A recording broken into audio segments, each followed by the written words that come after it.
Arestado ng mga operatiba ng mga Tarem Police Station ang isang 18 anyos na lalaki na kabilang sa top 2 municipal most wanted person ng bayan ng mga Tarem, Pangasinan. Nakibalita dyan si Police Master Sergeant Marvin J. Romero.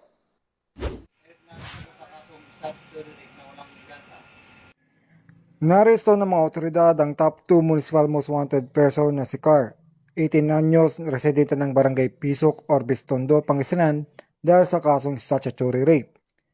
Bandang alas 5:10 ng hapon, isinagawa ng mga Tarem Municipal Police Station ang operasyon sa Barangay Burgos, mga Tarem, Pangasinan. Ang pag-aresto ay base sa warrant of arrest para sa kasong statutory rape na walang nirekomendang piyansa. Nasa kustodiya ng mga Tarem Municipal Police Station ang suspect para sa dokumentasyon bago dalhin sa korte. Mula dito sa Ilocos Region, ako ang inyong PNN Correspondent, Police Master Sergeant Marvin J. Romero, alagad ng batas, taga-taguyod ng Balitang Pulis.